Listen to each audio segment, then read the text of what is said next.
The traditional marketplace has seen little change over the past few hundred years.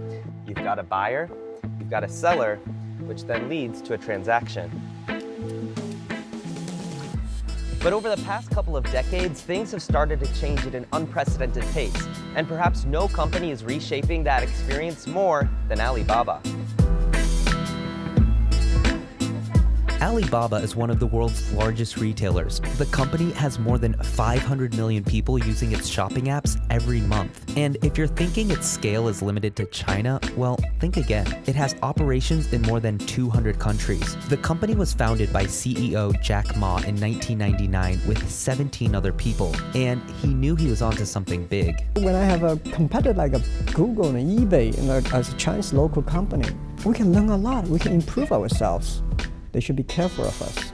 Alibaba set the record for the biggest IPO in history, which took place at the New York Stock Exchange in 2014. And this year, Alibaba was the first company in Asia to exceed the $400 billion valuation mark, an honor that had previously only been held by American companies. Alibaba is amongst other global e-commerce giants, transforming the marketplace from this to this.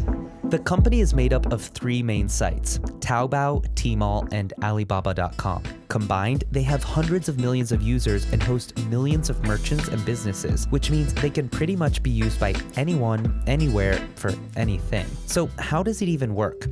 Meet our fictional character, Jane. She lives in Beijing. Jane wants to buy a new blender, so she logs onto Taobao. She finds one she likes being sold by, let's say, Chris. He lives in Shanghai and sells the blenders to individuals at a competitive price. When Jane goes to check out, she doesn't use her credit card, she uses Alipay to purchase the item. Think of it like using PayPal. Chris then accepts the Alipay payment from Jane. So where did the supplier Chris get the blenders from? Well, he bought a supply of 1,000 units on 1688.com, the popular Chinese version of Alibaba.com. It sells bulk orders to suppliers like himself. He bought his batch from a manufacturer named Keith on Tmall, which allows businesses to sell wholesale. Keith owns a blender company and production facility in Shenzhen, which produces the items and other kitchen appliances. Previously, Chris only sold to individual buyers in China, but recently he's listed his blenders on AliExpress, which sells to customers outside of China. So now, Laura, who's living in California and found the blender on AliExpress, can also buy it from Chris. And yes, she can even use Alipay too.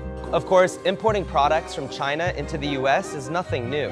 The difference, now anyone in the world can do it from their mobile device and all through the same company. But it's not only e-commerce. Chris has been selling so many blenders lately that he wants to grow his business faster, but he doesn't have the money to buy more units from Keith. So, Chris uses Ant Financial to get financing.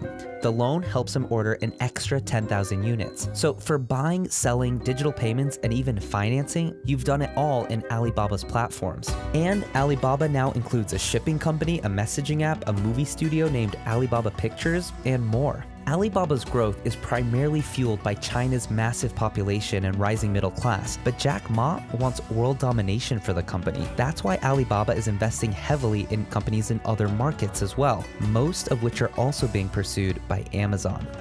The marketplace as we know it has changed forever, and it's likely going to be companies like Alibaba which continue to lead its evolution.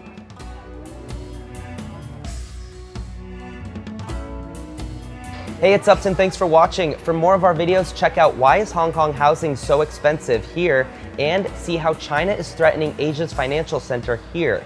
We're also taking suggestions for our next CNBC Explains, so leave your comments in the section below, and while you're at it, subscribe to our channel.